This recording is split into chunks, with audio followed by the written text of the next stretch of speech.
Oui, absolument. C'est une excellente suggestion. Je vais m'en occuper immédiatement. 45층 회의실을 청소 중이었던 은희는 갑자기 회의실 전화기가 울려 당황했습니다. 자신이 받으면 안 될 것을 알고 있었지만 뭔가 강한 끌림이 있어 전화를 받았는데 상대는 프랑스 파리 본사의 사람이었지 뭡니까? 그런데 신기하게도 상대의 프랑스어가 전부 귀에 들어오는 것이었습니다. 심지어 프랑스 말을 할 수 있을 것 같다는 생각에 입이 근질근질하기까지 했습니다. 32년 전 기억을 잃은 은희는 프랑스어를 배운 적도 없었는데 말이죠. 하지만 은희가 입을 열자 놀라운 일이 벌어졌습니다. 프랑스어가 은희의 입에서 너무나도 자연스럽게 흘러나온 것이었습니다. 그리고 그런 은희의 전화를 몰래 엿듣고 있는 사람이 있었는데 아니, 이 억양은 서연이가 아닌가? 바로 은희가 청소부로 일하는 회사의 회장인 최진호였습니다. 하지만 이상하게도 그가 부른 이름은 은희가 아니었죠. 이게 도대체 어떻게 된 일일까요? 은희는 평생에 배운 적 없는 프랑스어를 유창하게 말하고 최진호 회장은 그 억양에서 자신의 잃어버린 딸의 이름을 부르는 것이 참으로 이상했습니다. 과연 이 두 사람은 어떤 관계인 것일까요? 이야기의 끝까지 함께 하시면서 두 사람의 운명적인 만남을 지켜봐 주세요. 이야기 시작하겠습니다. 새벽 4시 아직 어둠이 짙게 깔린 태양그룹 본사 건물 3층 여자 화장실에서 희미한 불빛이 새어나왔습니다. 은희는 차가운 수돗물에 손을 담갔어요. 손끝이 시려웠지만 이 차가움이 좋았습니다. 잠시나마 자신이 살아있다는 것을 느낄 수 있었으니까요. 거울 속에는 낯선 여인이 서 있었습니다. 회색빛이 도는 머리카락, 깊게 패인 주름, 그리고 텅 빈 눈동자. 50년을 살았다는데 32년의 기억이 통째로 사라진 여인. 그게 바로 자신이었죠. 나는 누구일까? 매일 아침 똑같은 질문을 던졌습니다. 하지만 거울은 늘 침묵으로 대답했어요. 은희는 한숨을 내쉬며 청소도구함을 열었습니다. 오늘도 어김없이 시작되는 하루였죠. 청소부 유니폼을 입으며 은희는 잠시 멈췄습니다. 왼쪽 가슴에 새겨진 이름표를 손가락으로 쓰다듬었어요. 박은희. 이 이름이 자신의 전부였습니다. 32년 전 보호소에서 나왔을 때 받은 이름. 그 이전의 삶은 마치 안개 속에 갇힌 것처럼 아무것도 보이지 않았어요. 복도로 나서자 발소리가 텅 빈 공간에 메아리 쳤습니다. 은희는 천천히 하지만 우아한 걸음걸이로 엘리베이터를 향해 걸어갔어요. 자신도 모르게 허리를 곧게 펴고 턱을 살짝 들고 있었죠. 마치 무도회장으로 향하는 것처럼요. 은희야, 여기 있었구나. 익숙한 목소리에 은희가 뒤를 돌았습니다. 선배 청소부 영숙이 헐레벌떡 뛰어오고 있었어요. 60대 중반의 영숙은 은희에게 유일한 가족 같은 존재였죠. 언니, 벌써 나오셨어요? 그럼 오늘은 내가 아침 준비했지. 어서 가자. 김밥 식으면 맛없어. 영숙의 손에 이끌려 휴게실로 향하는 은희의 얼굴에 작은 미소가 번졌습니다. 이런 소소한 일상이 은희를 살아가게 하는 힘이었어요. 휴게실에는 따뜻한 김이 모락모락 피어오르는 김밥과 된장찌개가 놓여 있었습니다. 은희는 젓가락을 들며 무의식적으로 손목을 살짝 돌렸어요. 그 모습이 어쩐지 품이 있어 보였죠. 은희야, 너는 김밥 먹는 것도 참 예쁘게 먹는다? 영숙이 혀를 차며 말했습니다. 그게 무슨 말씀이에요? 아니, 보통 사람들은 그냥 덥석덥석 먹는데 너는 꼭 뭐랄까? 호텔에서 밥 먹는 사람 같달까? 은희는 어색하게 웃었습니다. 사실 자신도 가끔 이상했어요. 왜 이렇게 행동하는지, 어디서 배운 건지 전혀 기억나지 않았으니까요. 아침을 먹고 40층으로 올라갔습니다. 오늘은 임원 회의실을 청소하는 날이었어요. 넓은 회의실에 들어서자 은희는 잠시 숨을 고르며 창밖을 바라봤습니다. 아직 어두운 서울의 스카이라인이 눈앞에 펼쳐졌어요. 저 멀리 남산타워가 희미하게 빛나고 있었죠. 순간 가슴 한구석이 아려왔습니다. 무언가 그리운 듯한, 하지만 무엇이 그리운지 알 수 없는 막막함이 밀려왔어요. 은희는 고개를 저으며 청소를 시작했습니다. 커다란 회의 테이블을 닦고 의자를 하나하나 정리했어요. 그때 구석에 놓인 작은 라디오가 눈에 들어왔습니다. 누군가 켜놓고 간 모양이었죠. 잔잔한 클래식 음악이 흘러나오다가 갑자기 DJ의 목소리가 들려왔습니다.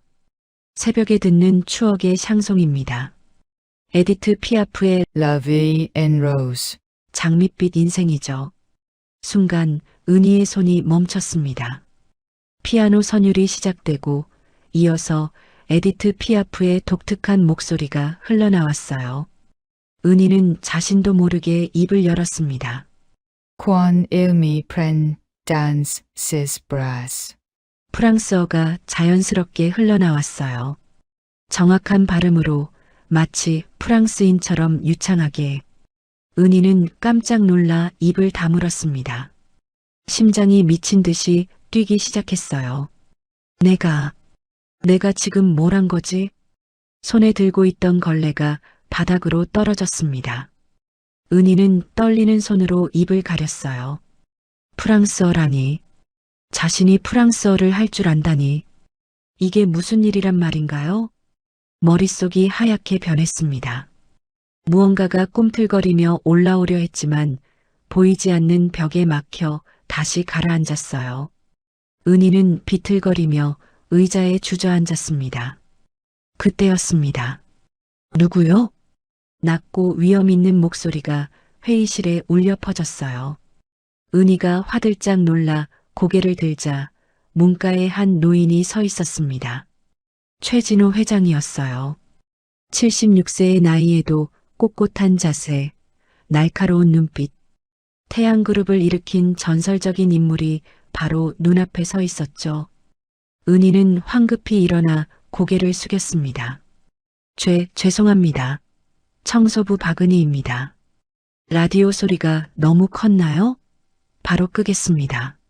하지만 회장은 대답하지 않았어요. 그저 은희를 뚫어지게 바라볼 뿐이었죠. 그 시선에는 놀라움과 의구심 그리고 알 수 없는 그리움이 섞여 있었습니다. 은희는 고개를 들 수가 없었어요. 회장의 시선이 너무나 무거웠거든요. 마치 자신의 영혼을 꿰뚫어 보는 것 같았습니다. 방금 노래를 부르셨습니까? 회장의 목소리가 미세하게 떨렸어요. 은희는 더듬거리며 대답했습니다. 아, 네. 죄송합니다. 제가 실수를. 프랑스어를 하십니까? 순간 은희의 숨이 멎었습니다. 회장의 눈빛이 더욱 날카로워졌어요. 은희는 고개를 저으며 뒷걸음질 쳤습니다. 아, 아니요. 저는 프랑스어를 모릅니다. 그저 라디오에서 나오는 걸 따라한 것뿐이에요. 거짓말이었죠. 은희는 자신이 거짓말을 하고 있다는 걸 알았습니다. 하지만 진실을 말할 수가 없었어요. 자신도 이해할 수 없는 일이었으니까요. 회장은 한참을 은희를 바라보다가 천천히 다가왔습니다. 은희는 본능적으로 뒤로 물러났어요. 그러다 테이블 모서리에 허리가 부딪혔죠. 작은 신음이 새어나왔습니다. 회장이 걸음을 멈췄어요. 그리고는 주머니에서 뭔가를 꺼냈습니다. 하얀 손수건이었어요. 괜찮으십니까? 회장이 손수건을 내밀었습니다. 은희는 당황한 채 손수건을 받았어요. 그 순간 두 사람의 손끝이 스쳤습니다. 전기가 통한 듯한 느낌이었어요. 은희는 흠칫 놀라 손을 거두었고 회장도 잠시 멈칫했습니다. 무거운 침묵이 흘렀어요. 은희는 떨리는 목소리로 말했습니다. 감사합니다. 이제 청소를 마저 해야 해서. 잠깐. 회장의 목소리에 은희가 발걸음을 멈췄습니다. 뒤돌아보니 회장이 창가에 서서 어둠이 걷히기 시작하는 도시를 바라보고 있었어요. 혹시 파리에 가본 적이 있습니까? 뜬금없는 질문이었죠. 은희는 고개를 저었습니다. 아니요. 저는 해외는커녕 서울 밖도 제대로 나가본 적이 없어요. 회장이 천천히 고개를 돌렸습니다. 그 눈빛에는 깊은 슬픔이 담겨 있었어요. 마치 오래전에 잃어버린 무언가를 찾는 사람처럼요. 그렇군요. 가십시오. 은희는 황급히 청소 도구를 챙겨 회의실을 나왔습니다. 복도로 나오자마자 다리에 힘이 풀렸어요.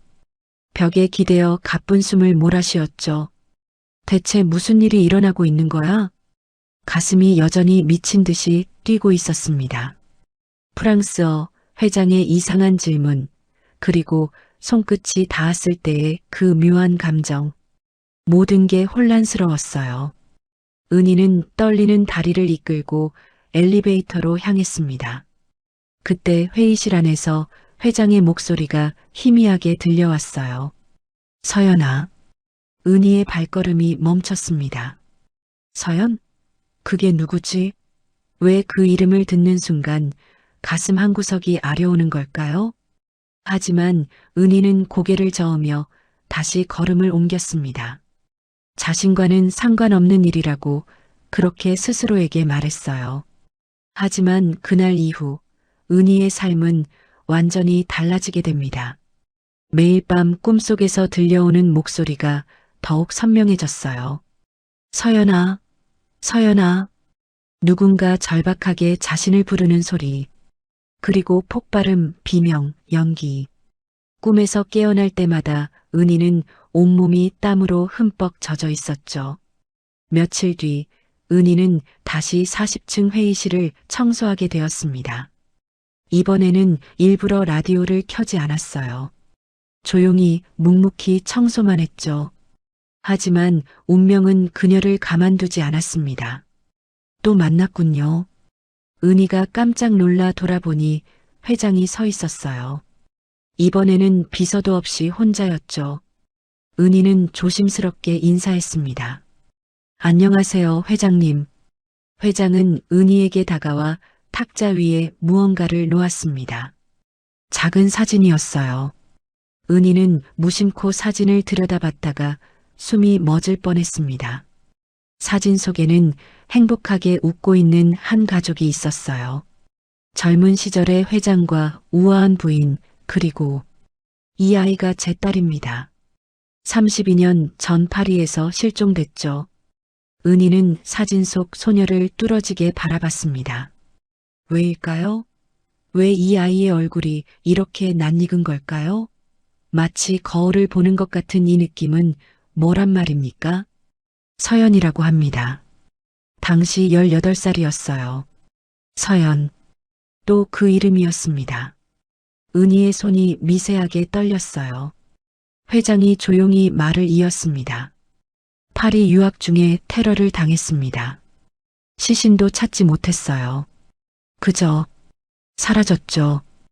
회장의 목소리에 깊은 상처가 묻어났습니다. 은희는 사진을 내려놓으며 말했어요. 안타까운 일이네요. 하지만 왜 제게 이런 얘기를. 당신을 처음 봤을 때부터 느꼈습니다. 뭔가 닮았다고. 은희의 심장이 쿵 하고 내려앉았습니다. 회장이 은희의 눈을 똑바로 바라봤어요. 특히 그 걸음걸이, 프랑스어를 하는 모습, 모든 게 서연을 떠올리게 합니다. 전 프랑스어를 못합니다. 은희가 다급하게 말했지만 회장은 슬픈 미소를 지었어요. 저도 압니다. 불가능한 일이라는 걸. 하지만 회장이 말을 멈추고 한숨을 쉬었습니다. 32년이란 세월이 흘렀지만 아직도 포기할 수가 없네요. 혹시나 하는 마음에 미안합니다. 불편하게 해드려서. 회장이 돌아서려는 순간 은희의 입에서 나지막한 목소리가 흘러나왔어요. 저도 32년 전 기억이 없어요. 회장이 멈춰섰습니다. 천천히 뒤를 돌아봤죠. 은희는 떨리는 목소리로 계속했어요. 18년 전 한강 다리 밑에서 발견됐대요. 그 이전의 기억은 아무것도 없어요. 두 사람의 눈이 마주쳤습니다. 그 순간 은희는 알 수 없는 감정에 휩싸였어요. 슬픔인지 그리움인지 아니면 두려움인지 가슴이 미어지는 것 같았습니다. 회장의 눈에 눈물이 맺혔어요. 하지만 그는 애써 감정을 누르며 말했죠. 그런 사연이 있으셨군요. 힘드셨겠습니다. 은희도 눈물이 날 것 같았어요. 왜인지는 모르겠지만 이 노인 앞에서는 마음이 무너져 내리는 것 같았습니다. 회장님도 많이 힘드셨겠네요. 딸을 잃는다는 게 어떤 건지 말을 마치지 못했습니다. 목이 메어왔거든요. 회장이 고개를 끄덕였어요. 네, 지옥이었죠. 지금도 매일 밤 그 아이를 꿈에서 만납니다. 돌아온다고, 꼭 찾아온다고 약속하는데 아침이 되면 또 사라지죠. 은희의 가슴이 찢어지는 것 같았습니다. 왜일까요? 남의 일인데 왜 이렇게 아픈 걸까요? 그때 회장이 조심스럽게 물었어요. 혹시 한 가지만 더 여쭤봐도 될까요? 은희가 고개를 끄덕이자 회장이 탁자를 가리켰습니다. 손으로 탁자를 한번 두드려 보시겠어요? 아무렇게나 편하게. 이상한 부탁이었지만 은희는 순순히 따랐어요. 손가락으로 탁자를 톡톡 두드렸죠. 톡, 토독, 톡톡, 토독. 독특한 리듬이었습니다. 은희는 무의식적으로 그 리듬을 반복했어요. 그런데 회장의 얼굴이 창백해졌습니다. 그만하세요. 회장의 목소리가 떨렸어요. 은희가 놀라 손을 거두었습니다. 왜 그러세요? 제가 뭔가 잘못. 아닙니다. 그저 그 리듬이 서연이가 어릴 때 늘 두드리던 리듬과 똑같아서 순간 정적이 흘렀습니다. 은희는 자신의 손을 내려다봤어요. 이 손이, 이 리듬이 왜 그 사라진 소녀와 같은 걸까요? 두려움이 밀려왔습니다. 혹시 정말로? 아니, 그럴 리 없어요. 자신은 박은희입니다. 보호소에서 지어준 이름을 가진 과거가 없는 청소부일 뿐이에요. 하지만 마음 한구석에서 작은 목소리가 속삭였습니다. 정말로 그럴까? 정말로 너는 박은희일 뿐일까? 은희는 고개를 세차게 저었어요. 그리고는 황급히 청소도구를 챙겼습니다. 죄송합니다. 저 이제 가봐야 해요. 다른 층도 청소해야 해서. 박은희 씨, 회장의 부름에 은희가 문 앞에서 멈췄습니다. 돌아보니 회장이 애틋한 눈빛으로 바라보고 있었어요. 언제든 도움이 필요하시면 저를 찾아오세요. 뭐든 도와드리겠습니다. 은희는 고개만 끄덕이고 서둘러 회의실을 나왔어요. 복도를 걸으며 은희는 생각했습니다. 이제 그만 잊어버리자. 나는 박은희야. 그냥 평범한 청소부일 뿐이야. 하지만 운명의 톱니바퀴는 이미 돌아가기 시작했습니다. 그리고 머지않아 32년 동안 잠들어 있던 진실이 깨어나게 될 것입니다. 일주일이 지났습니다. 은희는 여전히 매일 새벽 4시에 일어나 청소를 시작했어요. 하지만 뭔가 달라진 게 있었죠. 거울을 볼 때마다 회장이 보여준 사진 속 소녀의 얼굴이 겹쳐 보였습니다. 서연. 그 이름이 머릿속에서 떠나질 않았어요. 잠들기 전에도 일어날 때도 청소를 하면서도 계속 그 이름이 맴돌았죠. 마치 누군가 귓가에 속삭이는 것처럼요. 오늘은 45층 임원 회의실을 청소하는 날이었습니다. 은희는 엘리베이터를 타며 깊은 한숨을 내쉬었어요. 오늘은 회장님을 만나지 않았으면 좋겠어. 하지만 왜일까요? 마음 한구석에서는 다시 만나고 싶은 마음도 있었습니다. 그 따뜻한 눈빛, 슬픔이 가득한 목소리가 자꾸 생각났거든요. 45층에 도착하자 은희는 조심스럽게 회의실 문을 열었습니다. 다행히 텅 비어 있었어요. 은희는 안도의 한숨을 쉬며 청소를 시작했죠. 넓은 회의실 창밖으로 아침 햇살이 쏟아지고 있었습니다. 서울의 전경이 한눈에 들어왔어요. 은희는 잠시 창가에 서서 풍경을 바라봤습니다. 그때였어요. 따르릉, 따르릉. 회의실 구석에 있는 전화기가 울렸습니다. 은희는 놀라서 뒤를 돌아봤어요. 이런 시간에 누가 전화를? 전화는 계속 울렸습니다. 은희는 어쩔 줄 몰라 했어요. 받아야 할까요? 아니면 그냥 놔둬야 할까요? 하지만 전화벨 소리는 멈출 줄 몰랐습니다. 마치 꼭 받아야 한다고 재촉하는 것처럼요. 은희는 조심스럽게 수화기를 들었습니다. 여보세요? Oh. CS Le Bureau d'Essai. 순간 은희의 심장이 멎었습니다. 프랑스어였어요. 상대방이 프랑스어로 말하고 있었죠. J. Church, Monsieur le Président Choi. CS Urgent. 은희는 당황해서 한국어로 대답했습니다. 죄송합니다. 저는 청소부예요. 회장님은 안 계시고. Versni parles pas franes. CS très urgent. Il y a un problème avec le contrat. 상대방의 목소리가 다급해졌어요. 계약에 문제가 있다는 것 같았습니다. 은희는 전화를 끊으려다가 멈췄어요. 왜일까요? 상대방의 말이 다 이해됐습니다. 마치 한국어를 듣는 것처럼 선명하게요. 은희의 입이 저절로 열렸습니다. Un instant. S'il vous plaît. De quoi s'agit-il exactement? 완벽한 프랑스어였어요. 은희는 자신이 무슨 말을 하는지도 모른 채 계속했습니다. Le président n'est pas encore arrivé. Mais c'est urgent. Je peux prendre le message. 상대방이 놀란 듯 잠시 침묵했다가 말했어요. Oh, vos parles français. Do you merci écoutes? Nous avons un gros problème avec le contrat de fusion. 그 후로 10분 동안 은희는 유창한 프랑스어로 대화를 나눴습니다.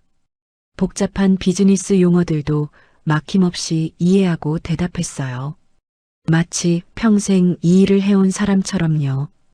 대화를 마무리하며 은희는 무의식적으로 말했습니다. Comme une phrase le dit. Le véritable voyage de découverte n'y consiste pas, chercher de nouveaux paysages mais avoir de nouveaux yeux. Cette situation aussi, nous devons l'avoir avec de nouveaux yeux.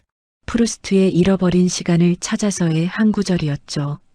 진정한 발견의 여행은 새로운 풍경을 찾는 것이 아니라 새로운 눈을 갖는 것이다.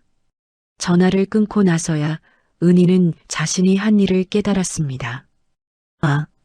아니, 다리에 힘이 풀렸어요. 은희는 비틀거리며 의자에 주저앉았습니다. 온몸이 떨렸어요. 땀이 이마에 송글송글 맺혔죠. 내가 지금 뭘 한 거야? 어떻게 내가 프랑스어를? 그것도 그냥 프랑스어가 아니었어요. 비즈니스 프랑스어, 문학 인용까지. 이건 고등교육을 받은 사람만이 할 수 있는 수준이었죠. 은희는 떨리는 손으로 머리를 감쌌습니다. 머릿속이 빙글빙글 돌았어요. 기억하려고 애썼지만 여전히 32년 전은 텅 비어 있었습니다. 그때였어요. 훌륭하십니다. 낮은 목소리에 은희가 화들짝 놀라 고개를 들었습니다. 회장이 문가에 서 있었어요. 얼마나 오래 서 있었을까요? 은희의 얼굴이 창백해졌습니다. 회장이 천천히 다가왔어요. 그 눈빛에는 놀라움과 함께 알 수 없는 감정이 담겨 있었죠. 파리 본사의 마르탱 이사였습니다. 까다롭기로 유명한 사람인데 당신이 완벽하게 응대하셨더군요. 은희는 일어서려 했지만 다리가 말을 듣지 않았어요. 회장이 손을 내밀어 부축했습니다. 그 손길이 따뜻했어요. 죄송합니다. 제가 함부로 전화를 받아서 사과하실 필요 없습니다. 오히려 감사해야죠. 중요한 문제였거든요. 회장이 은희를 가만히 바라봤습니다. 그 눈빛이 점점 붉어졌어요. 마치 무언가를 참고 있는 것처럼요. 프루스트를 인용하셨죠? 새로운 눈을 갖는 것이라고. 은희가 고개를 끄덕였습니다. 회장의 목소리가 떨렸어요. 서연이가 제 딸이 가장 좋아하던 구절입니다. 순간 공기가 무거워졌습니다. 은희는 숨을 쉴 수가 없었어요. 가슴이 조여왔죠. 회장이 먼 곳을 바라보며 말했습니다. 32년 전 서연이가 파리로 떠나던 날이 생각나네요. 회장의 눈앞에 그날의 기억이 펼쳐졌습니다. 공항이었어요. 18살의 서연이 밝게 웃으며 손을 흔들고 있었죠. 긴 머리가 바람에 날렸고 눈은 별처럼 빛났습니다. Papa. Nathan quite pass. G. reviendrai. Bent. 아빠, 걱정하지 마세요. 금방 돌아올게요. 서연이는 늘 아버지를 프랑스식으로 파파라고 불렀어요. 그게 더 정답다고 하면서요. 공부 열심히 하고 전화 자주 하고. 회장이 걱정스럽게 당부하자 서연이가 장난스럽게 경례를 했죠. 위, 파퍼, 걱정 마세요. 저 이제 어른이에요. 그때 서연이가 갑자기 아버지를 꼭 안았습니다. 사랑해요, 아빠. 정말 많이 사랑해요. 그게 마지막이었어요. 회장의 회상이 끝났습니다. 그의 눈에서 눈물이 흘러내렸어요. 은희도 자신도 모르게 눈물을 흘리고 있었습니다. 왜일까요? 남의 이야기인데 왜 이렇게 가슴이 아픈 걸까요? 죄송합니다. 제가 너무 감정적이 됐네요. 회장이 손수건으로 눈물을 닦았어요. 은희도 손등으로 눈가를 훔쳤죠. 아니에요. 저도 왜인지 모르겠지만 은희가 말을 잇지 못했습니다. 목이 메어왔거든요. 회장이 조심스럽게 물었어요. 박은희 씨, 정말로 과거를 전혀 기억하지 못하시나요? 은희가 고개를 끄덕였습니다. 네. 18년 전 보호소에서 깨어났을 때부터의 기억밖에 없어요. 그전은 완전히 텅 비어 있죠. 병원에서는 뭐라고 하던가요? 외상 후 스트레스로 인한 기억 상실이래요. 큰 충격을 받으면 뇌가 스스로를 보호하기 위해 기억을 지운다고. 회장이 깊은 숨을 들이쉬었습니다. 그리고는 결심한 듯 말했어요. 혹시 제가 도와드려도 될까요? 기억을 찾는 것을요. 은희가 놀라서 회장을 바라봤습니다. 왜 저를 도와주시려고? 솔직히 말씀드리면 이기적인 마음입니다. 당신이 혹시라도 제 딸일 수도 있다는 희망 때문이죠. 회장의 목소리에 간절함이 묻어났어요. 은희는 고개를 저었습니다. 그럴 리 없어요. 저는 그저 평범한 청소부가 파리 본사와 완벽한 비즈니스 프랑스어로 통화를 하고 프루스트를 인용하나요?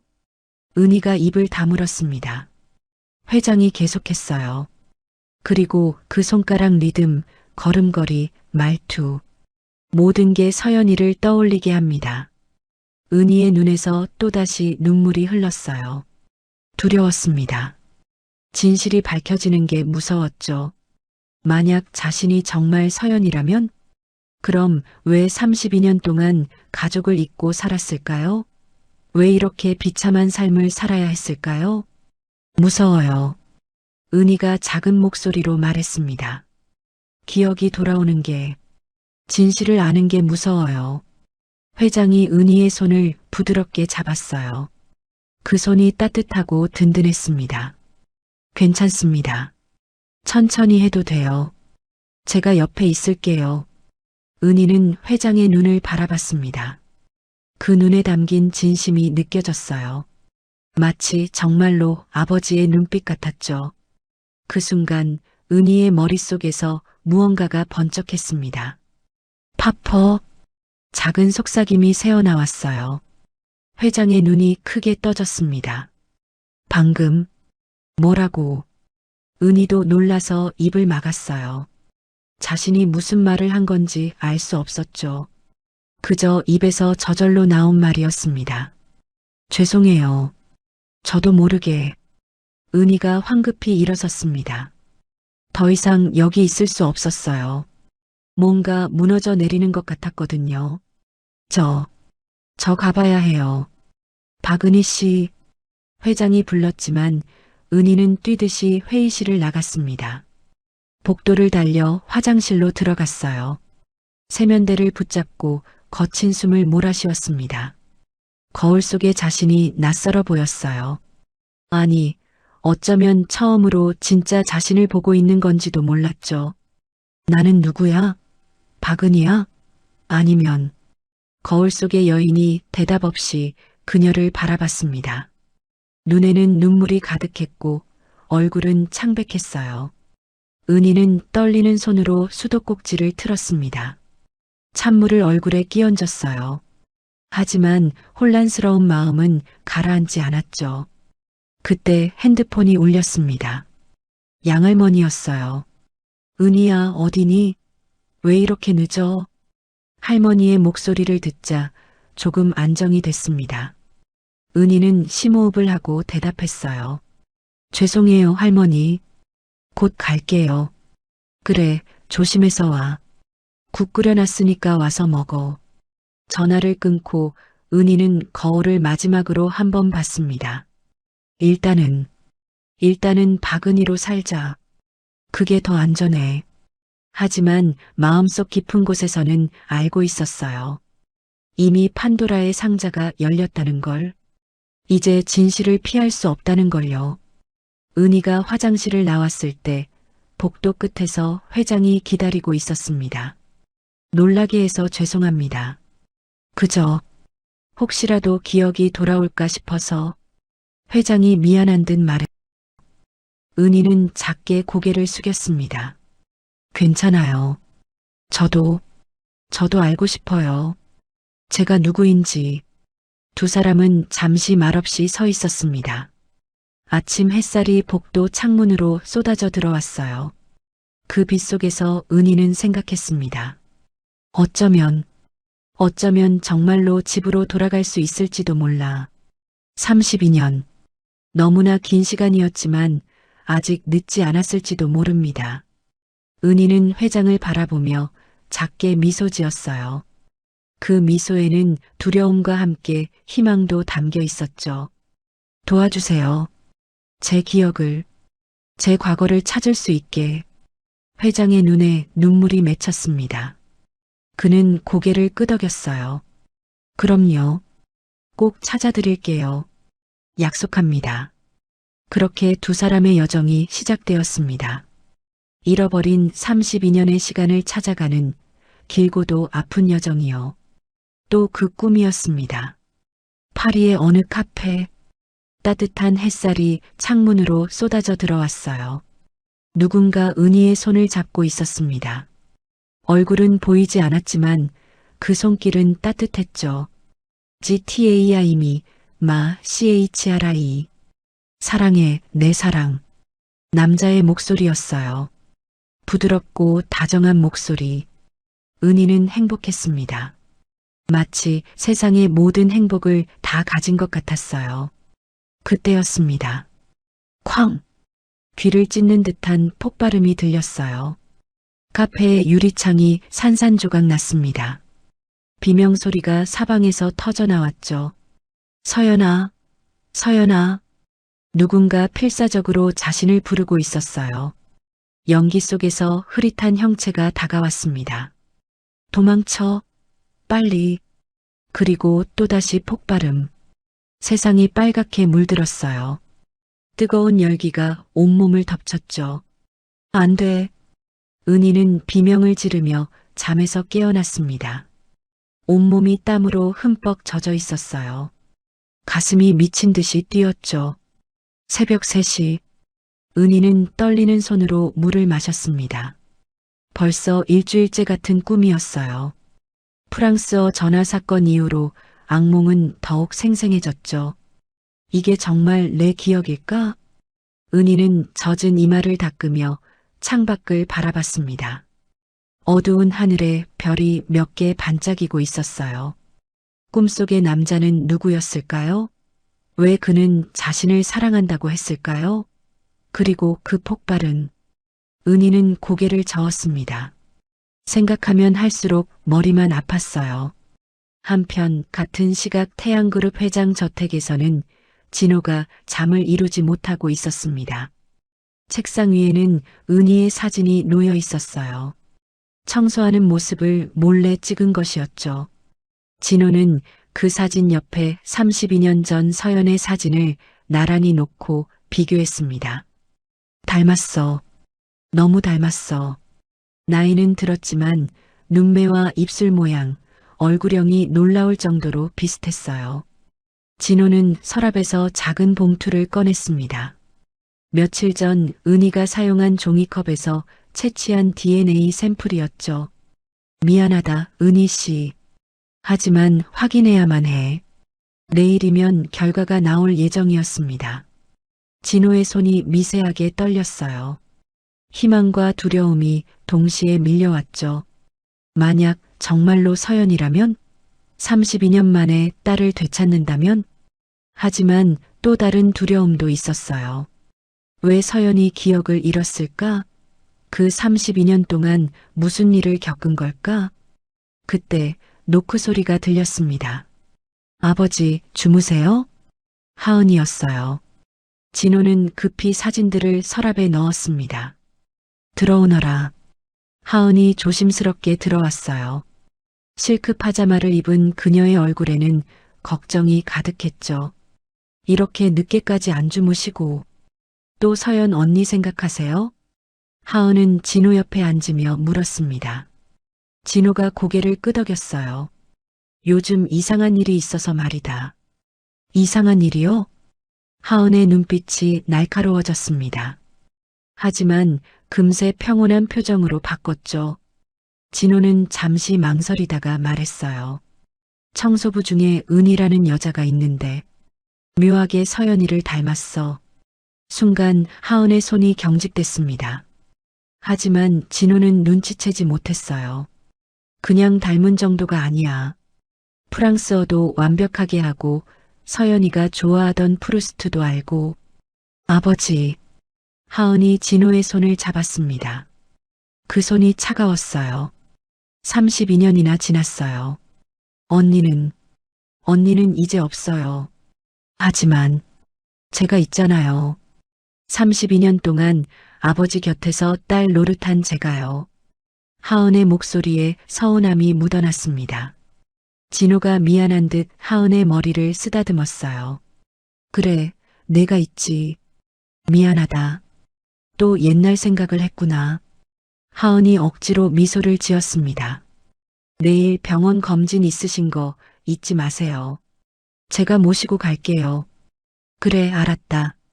하은이 나간 후 진호는 다시 서랍을 열었습니다. DNA 샘플을 바라보며 중얼거렸어요. 미안하다, 하은아. 하지만 난 포기할 수 없어. 복도로 나온 하은의 표정이 싸늘하게 변했습니다. 그녀는 빠른 걸음으로 자신의 방으로 갔어요. 방문을 잠그고 핸드폰을 꺼냈죠. 여보세요? 나예요. 급한 일이 생겼어요. 목소리가 날카로웠습니다. 박은이라는 여자 조사해줘요. 태양그룹 청소부예요. 모든 걸 다 알아내야 해요. 특히 과거를. 전화를 끄는 하은은 거울을 바라봤습니다. 45세의 그녀는 여전히 아름다웠어요. 최고의 교육을 받고 최고의 옷을 입고 최고의 삶을 살아왔죠. 모두 서연의 자리였습니다. 32년 동안 이 자리는 내 거였어. 하은의 눈에 차가운 빛이 스쳤어요. 아무도 빼앗을 수 없어. 설령 그게 진짜 서연이라고 해도. 다음 날 오후 은희는 회장실로 호출을 받았습니다. 청소부가 회장실에 불려가는 일은 거의 없었어요.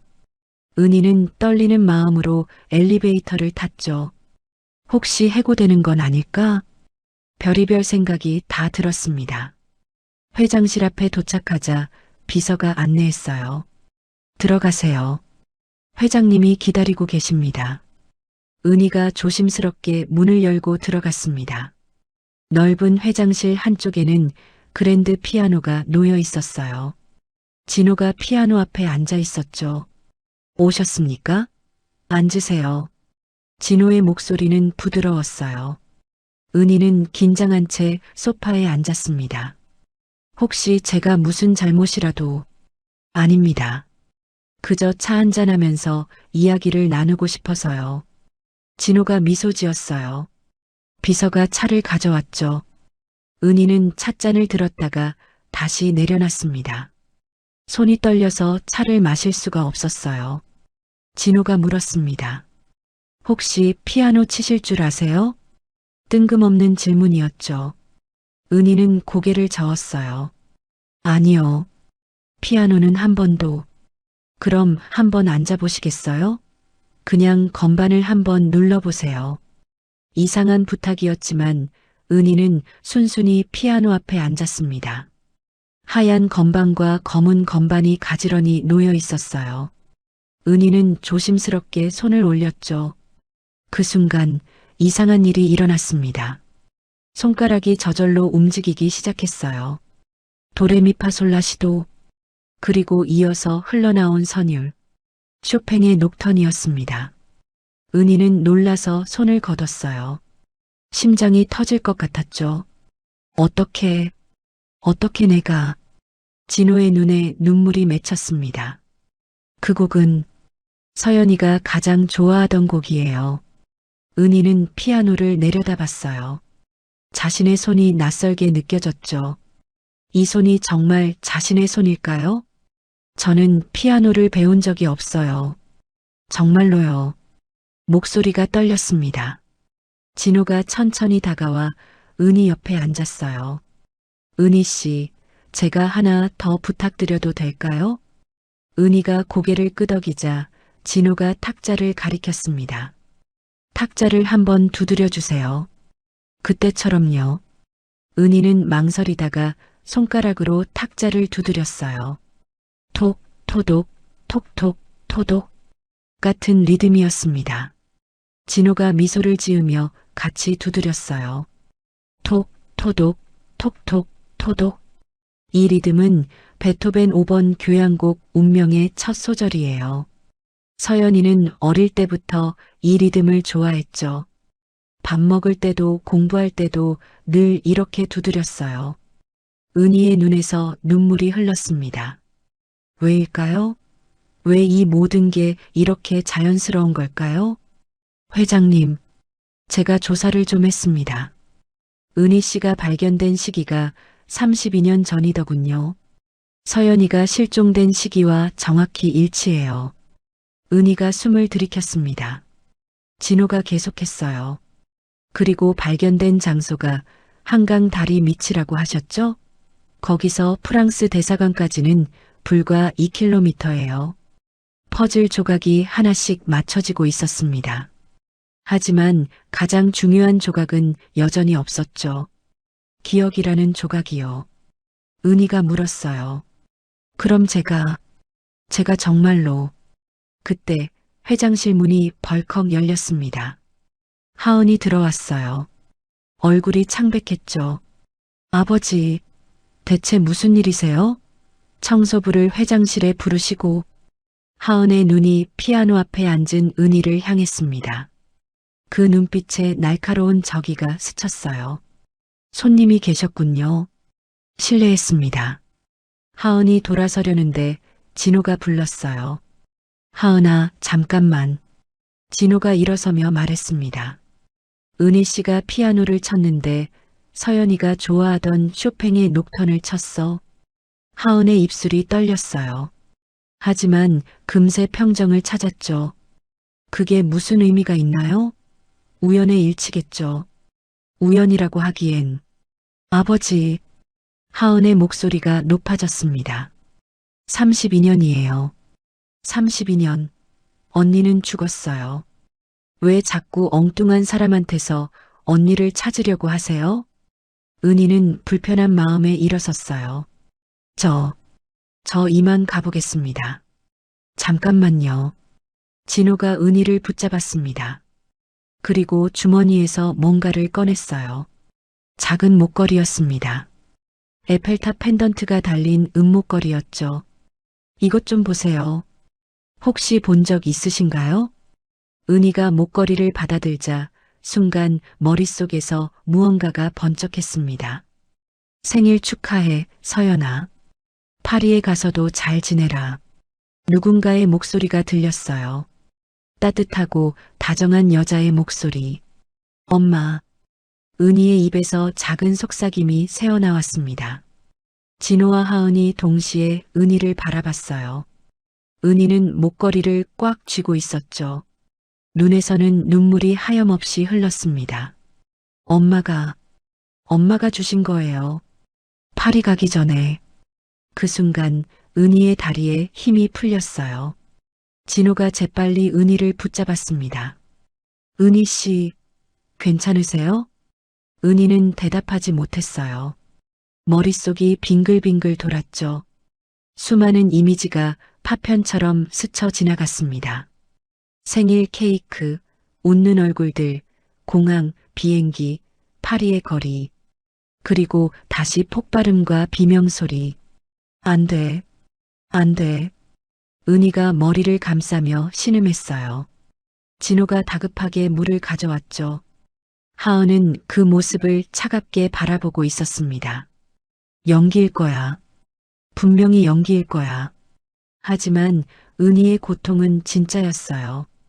32년 동안 잠겨있던 기억의 문이 조금씩 열리기 시작했고 그 충격은 감당하기 힘들었죠. 은희가 간신히 정신을 차렸을 때 진호가 조심스럽게 물었어요. 기억이 나시나요?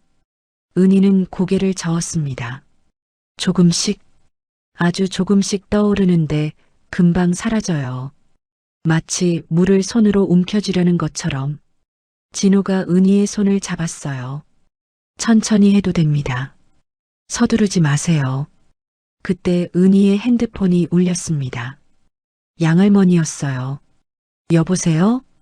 은희야, 큰일이야. 빨리 집에 와.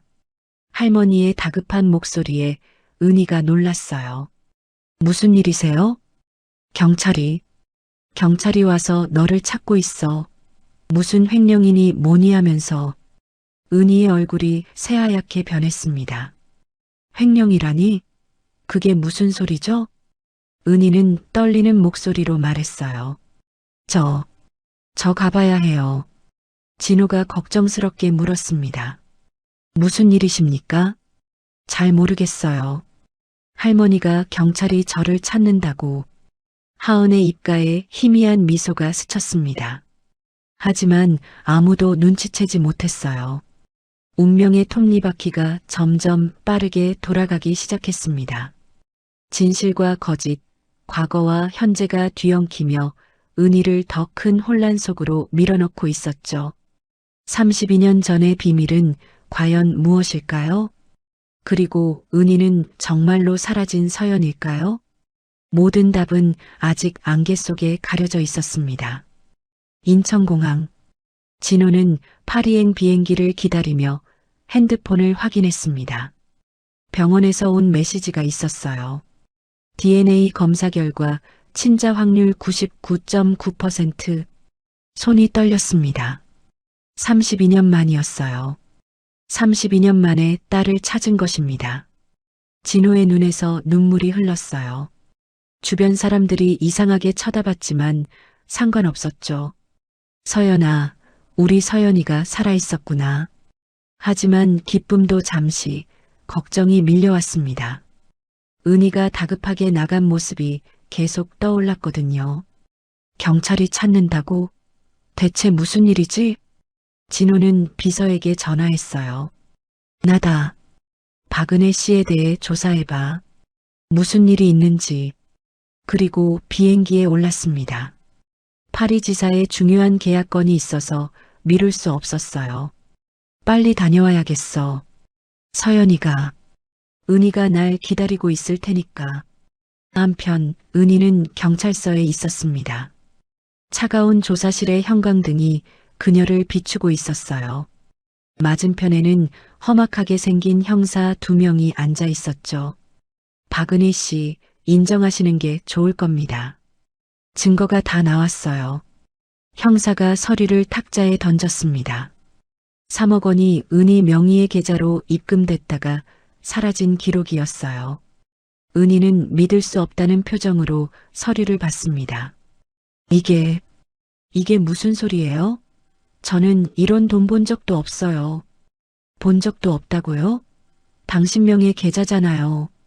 제 명이긴 하지만 저는 이런 계좌 만든 적이 없어요. 은희의 목소리가 떨렸어요. 억울함과 분노가 뒤섞였죠. 형사가 냉소적으로 웃었습니다. 다들 그렇게 말하죠. 하지만 증거는 거짓말하지 않아요. 그때 문이 열리고 누군가 들어왔습니다. 하은이었어요. 그녀는 걱정스러운 표정으로 은희에게 다가갔죠. 은희 씨, 괜찮으세요? 제가 아버지 대신 왔어요. 은희는 하은을 보며 안도했습니다. 부회장님, 저는 정말 억울해요. 저는 아무것도 한 게 없다고요. 하은이 은희의 손을 잡았어요. 그 손이 차가웠지만 은희는 눈치채지 못했죠. 알아요. 저도 믿어요. 변호사를 구해드릴게요. 그리고 형사들을 돌아보며 말했습니다. 이분은 우리 회사의 성실한 직원이에요. 분명 오해가 있을 거예요. 형사가 고개를 저었어요. 죄송하지만 구속영장이 청구된 상태입니다. 일단 유치장으로 가셔야 해요. 은희의 얼굴이 하얗게 변했습니다. 유치장이라니. 저는 정말 아무것도. 은희 씨. 하은이 은희를 바라봤어요. 그 눈빛에 묘한 빛이 스쳤죠. 진실은 언젠가 밝혀질 거예요. 조금만 참아요. 은희는 고개를 떨구었습니다. 온몸에서 힘이 빠졌어요. 왜 나한테 이런 일이. 유치장은 차갑고 어두웠습니다. 은희는 딱딱한 바닥에 웅크리고 앉았어요. 다른 수감자들이 그녀를 훑어봤지만 은희는 신경 쓸 여력이 없었죠. 30년 전 보호소에서 시작해서 뿌리 없이 살았지만 정직하게 살았는데 눈물이 났어요. 서러움이 밀려왔죠. 청소부로 살면서도 늘 떳떳했습니다. 남의 것에 손대지 않았고 성실하게 일했어요. 그런데 이제 와서 도둑으로 몰리다니. 은희는 차가운 벽에 기대어 눈을 감았습니다. 그때 또다시 꿈이 찾아왔어요. 이번에는 더욱 선명했습니다. 파리의 카페. 창밖으로 에펠탑이 보였어요. 은희는 누군가와 마주 앉아 있었죠. 서연, 내일 아버지가 오신대? 남자의 얼굴이 조금씩 선명해졌습니다. 갈색 머리에 파란 눈. 따뜻한 미소를 짓고 있었어요. 응, 아빠가 보고 싶다고 하셔서. 피에르, 우리 아빠 만나면 놀라지 마. 왜? 무서운 분이야? 아니, 너무 다정하셔서 오히려 부담스러울 거야. 두 사람이 웃었습니다. 행복한 웃음이었어요. 그때 카페 문이 열리고 검은 옷을 입은 남자들이 들어왔습니다. 뭔가 이상했어요. 서연, 빨리 나가. 피에르가 은희를 밀었습니다. 그 순간 쾅! 폭발음과 함께 세상이 뒤집혔어요. 유리창이 깨지고 사람들이 비명을 질렀죠. 서연아, 서연아. 누군가 절박하게 부르는 소리. 경호원이었어요. 피투성이가 된 채로 은희를 찾고 있었죠. 아가씨, 어디 계세요? 은희는 대답하려 했지만 목소리가 나오지 않았습니다. 온몸이 마비된 것 같았어요. 그리고 두 번째 폭발. 더 큰 폭발이었습니다. 건물이 무너지고 연기가 자욱했어요. 은희는 정신을 잃었죠. 아가씨. 꿈에서 깨어났을 때 은희는 온몸이 땀으로 젖어 있었습니다. 하. 숨이 가빴어요. 심장이 미친 듯이 뛰었죠. 경호원. 그 사람은 누구지? 꿈속에 경호원 얼굴이 떠올랐습니다. 충직한 눈빛, 필사적인 목소리. 나를 지키려고 그렇게. 은희는 무릎에 얼굴을 묻었어요. 기억이 조금씩 돌아오고 있었습니다. 하지만 아직도 많은 부분이 어둠 속에 있었죠. 다음 날 아침 은희는 다시 조사실로 불려갔습니다. 이번에는 검사가 와 있었어요. 박은희 씨 구속영장이 발부됐습니다. 이제 구치소로 이송됩니다. 은희가 절망적으로 외쳤어요. 저는 정말 억울해요. 누가 저를 모함한 거예요. 그건 재판에서 밝히시죠. 은희는 수갑을 찬 채 호송차에 올랐습니다. 창밖으로 서울의 풍경이 지나갔어요. 평범한 사람들이 평범한 일상을 살고 있었죠. 나도 저렇게 살고 싶었는데. 그때 호송차가 신호에 멈췄습니다. 은희는 창밖을 보다가 깜짝 놀랐어요. 태양그룹 본사 건물이 보였거든요. 높은 건물 꼭대기 어딘가에 회장실이 있을 거예요. 회장님, 은희는 간절히 생각했습니다. 제발 저를 구해주세요. 저는 정말 당신의 딸인 것 같아요. 마치 기도하듯 간절했어요. 한편 파리의 호텔에서 진호는 전화를 받고 있었습니다. 뭐라고? 은희 씨가 구속됐다고? 비서의 보고에 진호의 얼굴이 창백해졌어요. 3억 횡령이라니 그럴 리가 없어. 내가 직접 확인한 DNA 결과가 있어. 그녀는 내 딸이야. 하지만 회장님 증거가. 닥쳐. 당장 최고의 변호사를 구해. 그리고 비행기표를 받고 지금 당장 돌아간다. 진호는 서둘러 짐을 쌌습니다. 서연아, 조금만 기다려. 아빠가 간다. 이번엔 꼭 지켜줄게. 32년 전엔 지키지 못했지만 이번엔 다를 거예요. 진호는 공항으로 향하며 다짐했습니다. 누가 내 딸을 함정에 빠뜨렸는지 반드시 밝혀내고 말겠어. 서울의 어느 호텔 스위트룸. 하은은 와인을 마시며 창밖을 바라보고 있었어요. 야경이 아름다웠죠. 핸드폰이 울렸습니다. 다 처리됐습니다. 증거도 완벽하고요. 수고했어요. 하은이 전화를 끊고 중얼거렸어요. 미안해요, 은희 씨. 하지만 이 자리는 내 거예요. 와인잔에 비친 자신의 얼굴을 보며 하은은 생각했습니다. 32년 동안 내가 최서연이었어. 이제 와서 바뀔 순 없어. 하지만 마음 한구석이 불편했어요. 은희의 절망적인 눈빛이 자꾸 떠올랐거든요. 내가 나쁜 사람인가? 하은은 고개를 저었습니다. 아니야. 난 내 자리를 지키는 것뿐이야. 진실과 거짓. 그 경계에서 모든 사람이 갈등하고 있었습니다. 그리고 곧 모든 진실이 밝혀질 시간이 다가오고 있었어요. 회장실이 무거운 침묵에 잠겨 있었습니다. 진호는 파리에서 돌아온 지 3시간 만에 모든 진실을 알게 되었어요. 책상 위에는 수북이 쌓인 서류가 있었죠. 은희의 억울함을 증명하는 서류들이었습니다. 그리고 그 옆에는 또 다른 서류가 있었어요. 이하은 본명 김하은. 아버지 김철수 사망. 진호의 손이 떨렸습니다. 철수. 32년 전 그날이 떠올랐어요. 충직했던 경호팀장 김철수. 서연이를 지키다가 목숨을 잃은 그 사람. 문이 열리고 하은이 들어왔습니다. 얼굴이 창백했어요. 아버지, 부르셨어요? 진호가 천천히 고개를 들었습니다. 그 눈빛에는 분노와 슬픔이 뒤섞여 있었죠. 하은아. 아니, 김하은. 하은의 몸이 굳었어요. 입술이 파르르 떨렸죠. 아버지, 왜 그랬니?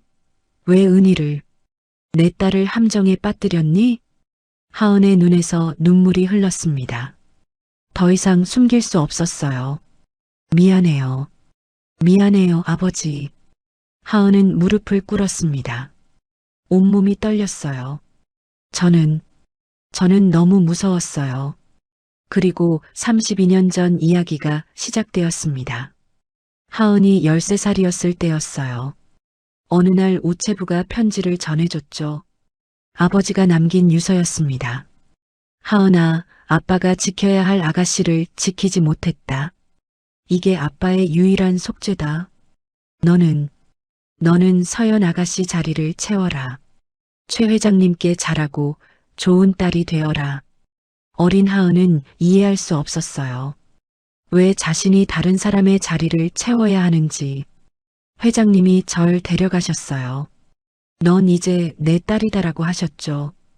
하은의 목소리가 떨렸습니다. 처음엔 불편했어요. 하지만 시간이 지나면서 정말로 딸이 된 것 같았어요.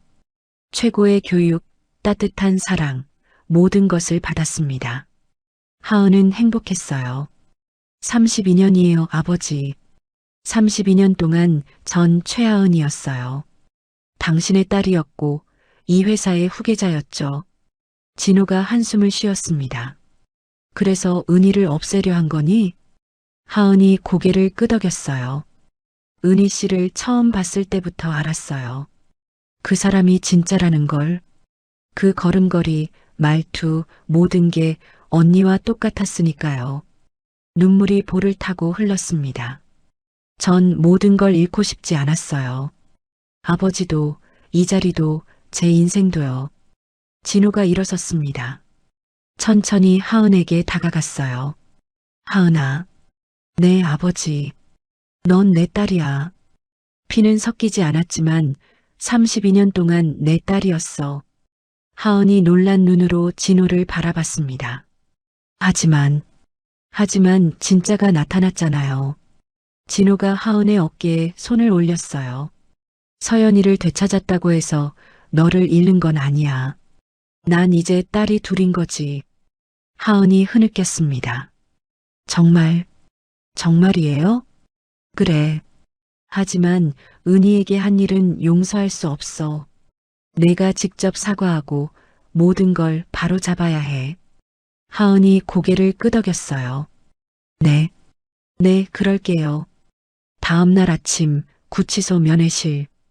은희는 유리 너머로 진호를 바라봤습니다. 그 옆에는 우아한 부인이 있었어요. 은희는 본능적으로 알았죠. 저분이 어머니라는 걸. 은희야. 아니, 서연아. 부인의 목소리가 떨렸습니다. 엄마야. 내 엄마란다. 은희의 눈에서 눈물이 흘렀어요. 32년 만에 듣는 엄마라는 단어였습니다. 엄마. 작은 속삭임이 새어나왔어요. 부인이 유리에 손을 댔습니다. 은희도 따라서 손을 댔죠. 차가운 유리 너머로 온기가 전해지는 것 같았어요. 미안해, 우리 딸. 32년이나 혼자 두고. 진호도 목이 메었습니다. 서연아, 이제 우리가 다 해결할 거야. 곧 나올 수 있어. 조금만 참아. 은희는 울면서도 미소 지었어요. 아빠, 엄마, 그 단어가 얼마나 그리웠는지, 얼마나 부르고 싶었는지. 32년의 세월이 한꺼번에 밀려왔습니다. 면회 시간은 짧았어요. 하지만 그 짧은 시간 동안 은희는 온 세상을 되찾은 기분이었죠. 나에게도 가족이 있었구나. 나를 찾아 헤맨 가족이. 진호와 부인이 일어섰습니다. 떠나기 전 진호가 말했어요. 서연아, 기억해. 넌 혼자가 아니야. 이제 우리가 있어. 은희가 고개를 끄덕였습니다. 눈물 속에서도 희망이 보였어요. 곧 이 악몽 같은 시간이 끝날 거라는 희망이요. 3개월 후 태양그룹 회장 저택의 정원에는 웃음소리가 가득했습니다. 은희는 하얀 원피스를 입고 피아노 앞에 앉아 있었어요. 옆에는 어머니가 다정하게 앉아 있었죠. 서연아, 이 부분은 이렇게 치는 거야. 어머니의 손길이 부드러웠습니다. 은희는 조심스럽게 건반을 눌렀어요. 아름다운 선율이 흘러나왔죠. 기억이 조금씩 돌아오고 있어 완전하지는 않았습니다. 하지만 가끔씩 번쩍하고 떠오르는 장면들이 있었어요. 어린 시절 이 피아노 앞에서 연주하던 모습, 엄마와 함께 웃던 순간들. 언니, 밥 먹어요. 하은의 목소리가 들렸습니다. 은희가 고개를 돌리자 하은이 환하게 웃고 있었어요. 3개월 전과는 완전히 달라진 모습이었죠. 더 이상 차갑지 않았고 진심으로 은희를 언니라고 불렀습니다. 정원의 큰 테이블에는 많은 사람들이 모여 있었어요. 양할머니가 은희 옆에 앉으며 말했습니다. 우리 은희가 이렇게 좋은 집 딸이었구만. 그래도 할미한테는 여전히 우리 은희야. 은희가 할머니의 손을 꼭 잡았어요. 할머니, 저버리지 마세요. 할머니도 제 가족이에요. 그럼. 누가 버린대? 영숙과 다른 청소부 동료들도 와 있었습니다. 처음엔 어색해했지만 지금은 편하게 웃고 있었죠. 은희야, 아니 서연 씨라고 불러야 하나? 영숙이 장난스럽게 물었어요. 은희가 웃으며 고개를 저었습니다. 언니한테는 그냥 은희예요. 평생 은희로 살아왔는걸요. 식사를 마치고 은희는 자신의 방으로 올라갔습니다. 넓은 방 한쪽 벽에는 액자가 걸려 있었어요. 청소부 유니폼이었죠. 은희는 액자를 바라보며 미소 지었습니다. 박은희로 산 32년도, 최서연이었던 18년도, 모두 나의 진짜 삶이야. 그때 노크 소리가 들렸어요. 언니 들어가도 돼요? 하은이었습니다. 은희가 문을 열자 하은이 머뭇거리며 들어왔어요. 언니, 정말 괜찮아요? 제가 한 일들. 은희가 하은의 손을 잡았습니다. 하은아, 너도 피해자야. 13살의 아버지를 잃고 남의 자리를 채워야 했잖아. 하은의 눈에 눈물이 맺혔어요. 집행유예 3년. 제가 받아야 할 벌이에요. 그래도 우리 아빠가 최대한 줄여준 거잖아. 이제 새로 시작하자. 두 자매가 포옹했습니다. 피는 섞이지 않았지만 이제는 진짜 자매가 된 것 같았어요. 며칠 후 진호의 서재. 은희는 아버지 앞에 앉아 있었습니다. 서연아, 소르본 대학에서 연락이 왔다. 프랑스 문학 교수직을 제안한다고. 은희가 놀란 눈으로 진호를 바라봤어요. 정말요? 그래. 내가 쓴 논문을 봤다더구나. 32년 전에 쓰다만 논문을 최근에 완성한 걸 보고 감명받았다고. 은희는 잠시 생각에 잠겼습니다. 프랑스. 그곳은 상처의 땅이면서도 꿈의 땅이었죠. 아빠. 응? 저는 여기 있고 싶어요. 진호가 의외라는 표정을 지었습니다. 왜? 좋은 기회인데. 은희가 창밖을 바라봤어요. 서울의 풍경이 평화롭게 펼쳐져 있었죠. 32년 동안 저를 품어준 이곳에서 뭔가 하고 싶어요. 태양그룹 문화재단에서 일하면서 소외계층 아이들에게 프랑스어와 문학을 가르치고 싶어요. 진호의 얼굴에 미소가 번졌습니다. 그래, 좋은 생각이다. 내가 원하는 대로 해. 은희가 일어서며 말했어요. 늦었지만 괜찮아요. 이제야 시작이니까. 진호가 딸을 꼭 안았습니다. 그래, 우리 딸. 이제부터가 진짜 시작이야. 창밖으로 저녁 해가 지고 있었어요. 붉은 노을이 하늘을 물들였죠. 은희는 생각했습니다. 모든 끝은 새로운 시작이구나. 박은희로 살았던 32년. 최서연으로 돌아온 지금. 두 개의 이름 하지만 하나의 삶. 그것이 바로 자신이었습니다.